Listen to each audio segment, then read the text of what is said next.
Hi, my name is Joan and I'm a 3-year breast cancer survivor. Today I will be interviewing Melissa Cassiano, who is also a survivor. Melissa, thank you so much for meeting us today on this beautiful sunny day. You're welcome. Hi, everybody. Please give me a brief introduction about yourself, your family, your interests, your hobbies. Okay, well, as she mentioned, my name is Melissa Cassiano. I am 26 years old. I graduated with a BA in print journalism, which is my communications degree from William Patterson University. I have a brother and a sister. My brother is 14, my sister is 20, and I have my mom. My father passed away 5 years ago, so he's no longer with us. I am Puerto Rican, fully from my mom and my dad's side, and now I'm gonna do my BA, a second BA in in education, because I did my AmeriCorps program and now I love working with kids. Okay, what kind of cancer did you have?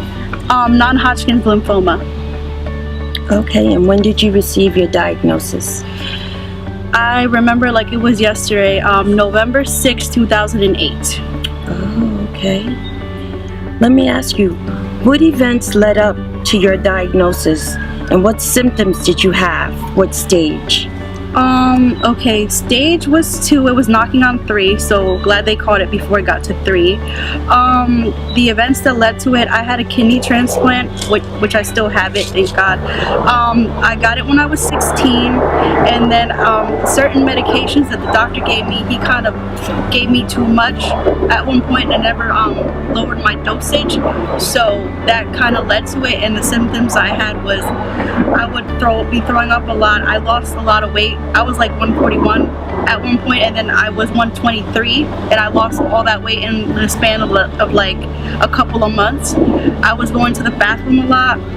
They said that I had a lot of blood in my stool and urine, so I lost a lot of blood. I had about like 9 blood transfusions within like the 2-week span I was in the hospital. And once, you know, I couldn't stand up and stuff anymore, they had to take me, because at that time I was at Johnson C. Smith University.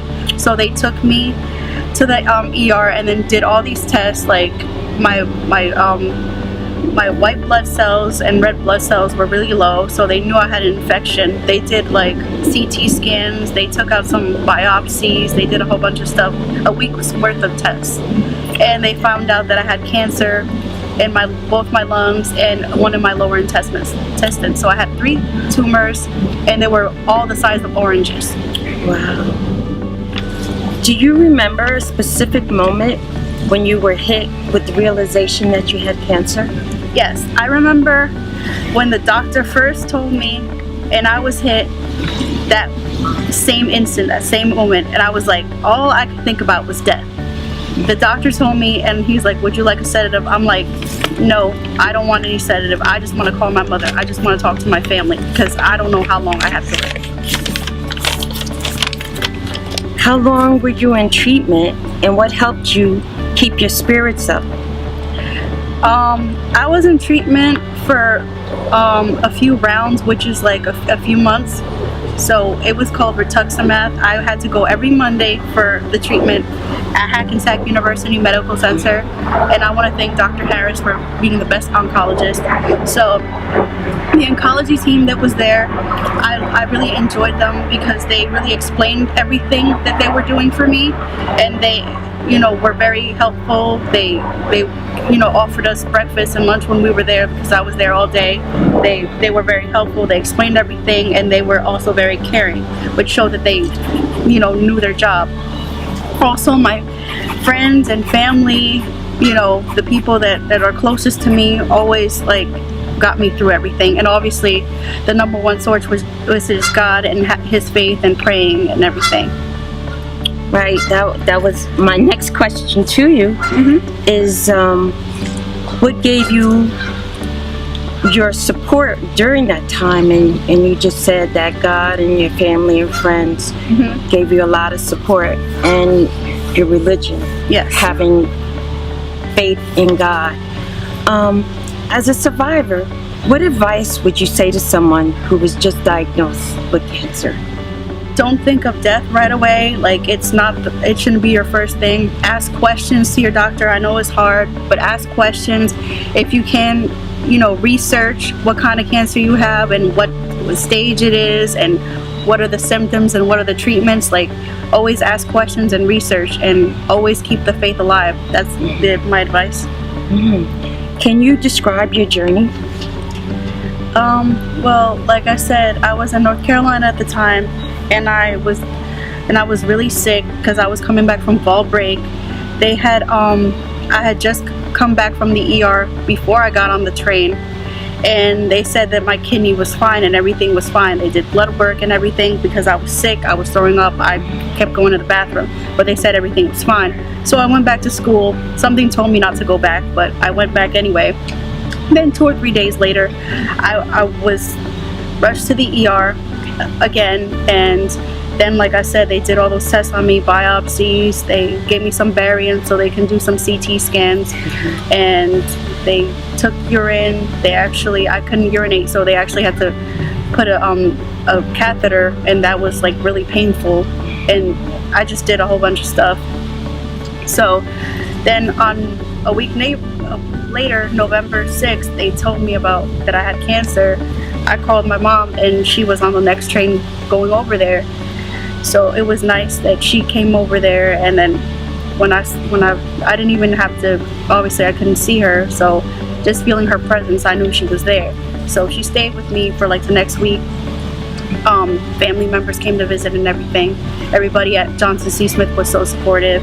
So then they connected me to the doctors here at Hackensack University Medical Center, which was Dr. Harris.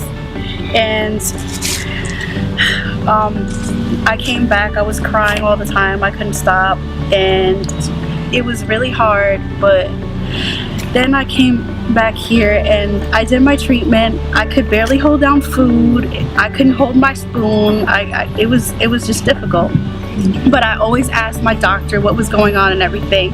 And after a couple months, my large oranges became like apples, and they kept going smaller to strawberry to grapes, just getting smaller and smaller, and my doctor always described it as fruit. So then I started college back again as a freshman, and I did like 9 credits because and everybody's like, no, don't go back to school. I'm like, I'm going back to school, because if I stare at these walls all the time, I'm just gonna die, because I just want to go back.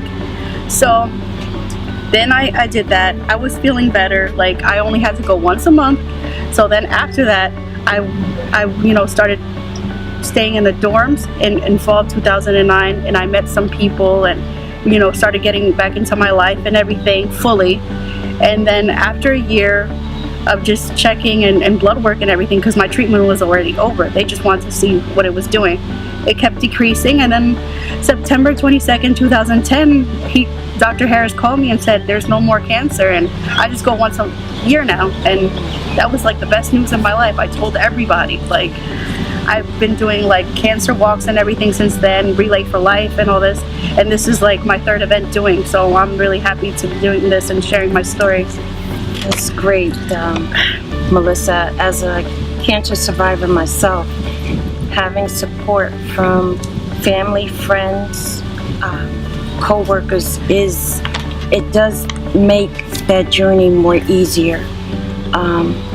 And also having a foundation, a religion foundation, a relationship with God, because He'll get us through everything.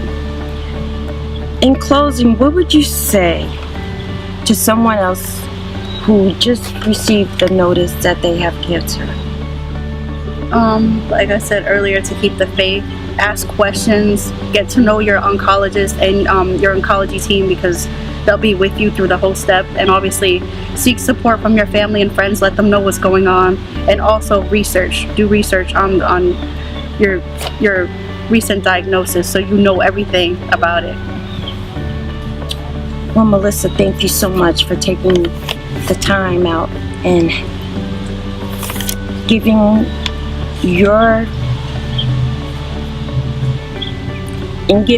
your personal experiences about your journey with cancer. Thank you so much. And always know that there is someone out there who you have helped so many people. If it's just one person, you've helped so many people. Thank you for You're having welcome. me. Thank you.